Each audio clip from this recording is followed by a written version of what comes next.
This is Casen Gregg with ShopPolitics.com, and I'm here at the Palmetto Center in Greenville, South Carolina. A presidential hopeful and Texas Congressman Ron Paul has just finished a campaign rally.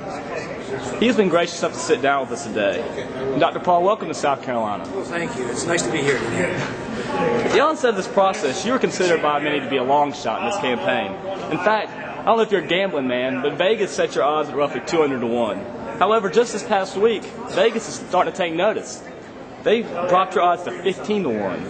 What do you attribute this massive jump to? Well, I don't know a whole lot about gambling, but it sounds like my odds have improved. Yes, sir. So I don't know how scientific that is, but that's very interesting. But if I go by what's happening on the campaign trail, I would say that the enthusiasm is building. You know, we're getting a lot more people joining the rallies. We're getting a lot more people visiting our websites. We're raising money like we never did before. So I would say that the odds are definitely improving from my viewpoint as well. And I don't believe your message of freedom is hurting it all, too, either. No, I think that it turns out that evidently a lot of people still like that. You know, we're cynical and we say only the people want just to be taken care of and they want to be told what to do and they think we're supposed to run around the world. But when you offer an option, all of a sudden they say, you know, that sounds pretty good. So I think the option of looking toward a free society and the Constitution is very appealing to many people. Sure.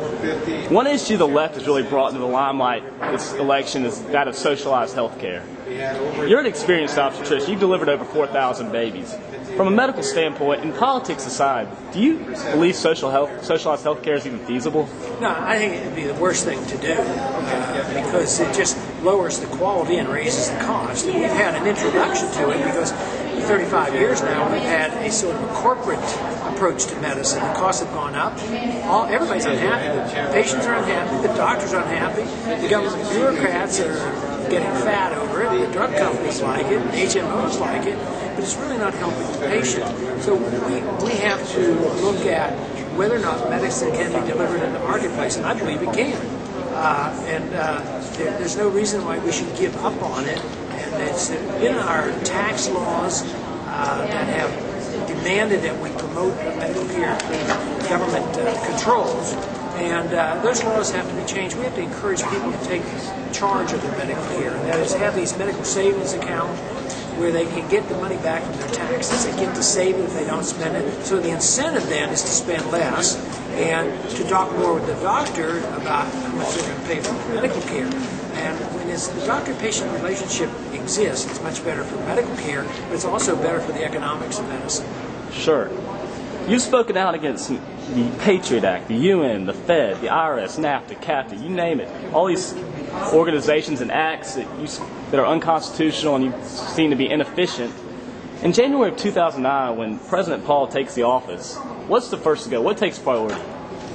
I think in today's circumstances, if this war is still going on, where you have the most authority to act as a commander-in-chief, would be in the military, and I'd bring our troops home. I'd bring them home from a lot of places. Not only would I end that war over there and the needless killing of our American soldiers, but I'd start bringing them home from Korea and Japan and Europe, save hundreds of billions of dollars. Then the other programs you can't do just as a president because if we respect the rule of law and the Constitution, you have to do it with cooperation with the Congress. But you certainly could repeal a lot of executive orders. You don't have to enforce laws against habeas corpus, which are on the books, but then you have to work with the Congress to repeal those laws so no other president can ever do that again. So you work as close as you can with the Congress. At the same time, there's a lot of things you can do. I would not resort ever to using signing statements to mold legislation. If legislation is bad, instead of trying to legislate through signing statements, what you want to do is you want to veto the bill. And the Congress work with you to get the proper constitutional push to the legislation. You've spoken out against the 16th Amendment. You believe that it needs to go. I mean, clearly IRS is a huge drain on our economy and is inefficient, and we need to do something about it.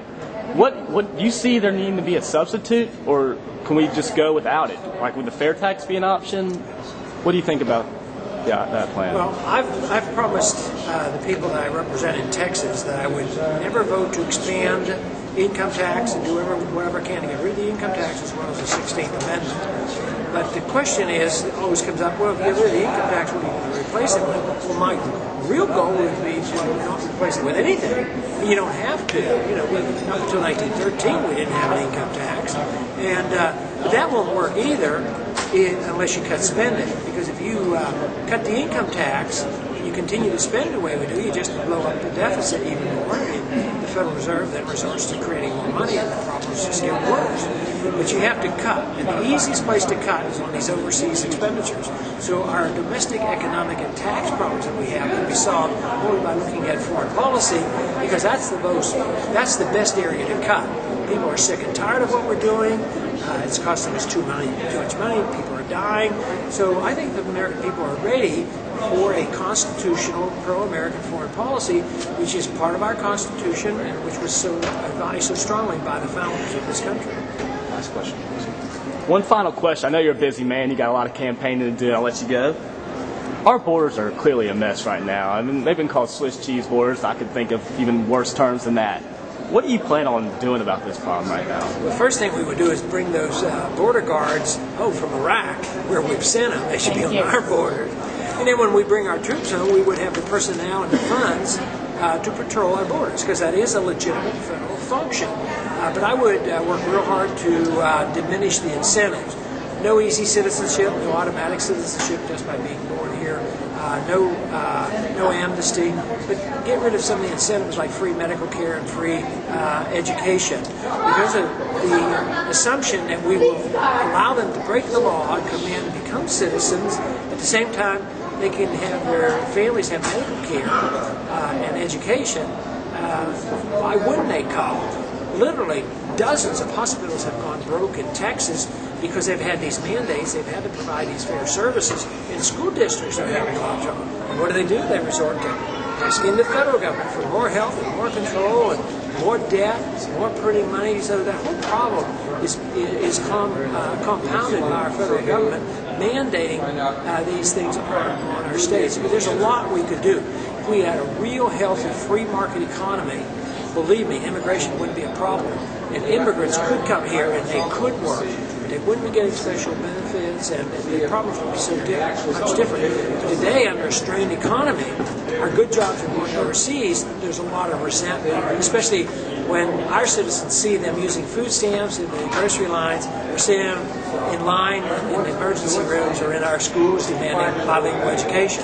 So that's leading to conflict. But if you reject the notion of a welfare state, immigration would not be a problem, and we could be generous with immigration. Dr. Paul, you're a man of unwavering principle and a true champion of liberty. Thank you so much for your time, and have a good luck on your campaign trail. Thank you very much.